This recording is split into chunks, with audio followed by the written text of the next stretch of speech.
Hello friends, வணக்கம். இன்றைக்கி என்னோடய சேனலில் நான் இந்த பில்ஸ் பாக்ஸை எப்படி நம்மளோட ஹேண்ட்பேக் ஆர்கனைசராக யூஸ் பண்ணுறது அப்படின்னு ஒரு ஐடியா கொடுக்கலான் இருக்கேன். இப்போ இதை ஓப்பன் பண்ணால் டிஃப்ரெண்ட் சைஸில் இருக்கிற கம்பார்ட்மெண்ட்டாக இருக்கிற ஒரு பில்ஸ் பாக்ஸு நான் எடுத்திருக்கேன். இப்போ இதில்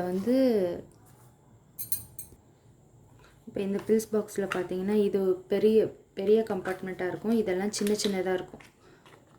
இது கொஞ்சம் மீடியம் சைஸு தான் இருக்கும்.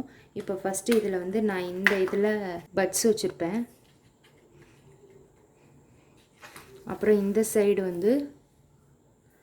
நான் பெரிய பின், சாரீ பின் இருக்குல்ல, அந்த பெரிய பின் போட்டிருப்பேன்.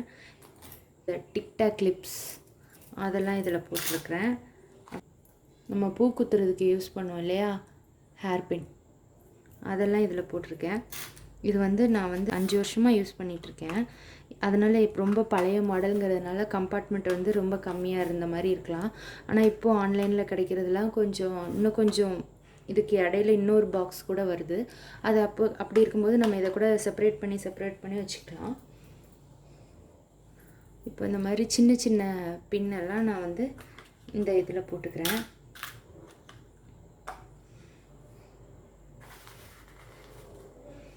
அப்புறமா இந்த குட்டி இதில் நான் என்ன வைக்க போகிறேன்னா, இந்த மாதிரி கலர் பொட்டெல்லாம் வச்சுப்பேன்.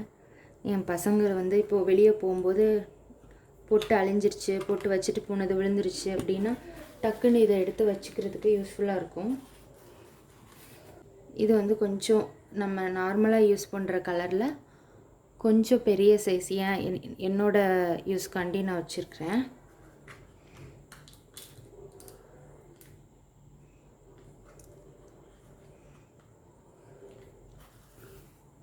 இதில் இன்னும் சின்ன பொட்டுங்க, என் பொண்ணுங்க யூஸ் பண்ணுற சைஸில் இருக்கிற பொட்டுங்களை நான் இந்த இதில் வச்சுருக்கிறேன்.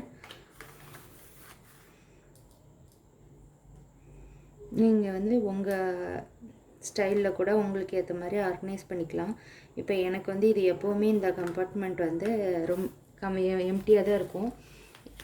நம்ம தண்ணியில் முக்குனா டவல் மாதிரி வர மாதிரி டேப்லெட் டவல்ஸ்லாம் வருதில்ல, அதை வாங்கி இதில் ஒன்று வைக்கணும் அப்படின்னு நினச்சிட்ருக்கேன். ஸோ அதெல்லாம் ரொம்ப யூஸ்ஃபுல்லாக இருக்கும். நம்ம பேக்கில் தேடவே வேண்டாம், டக்குன்னு எடுத்துக்கலாம். நீங்களும் உங்கள் ஐடியாஸ்க்கு ஏற்ற மாதிரி உங்கள் ஹேண்ட்பேக்கில் இந்த மாதிரி செட் பண்ணி வச்சுக்கலாம்.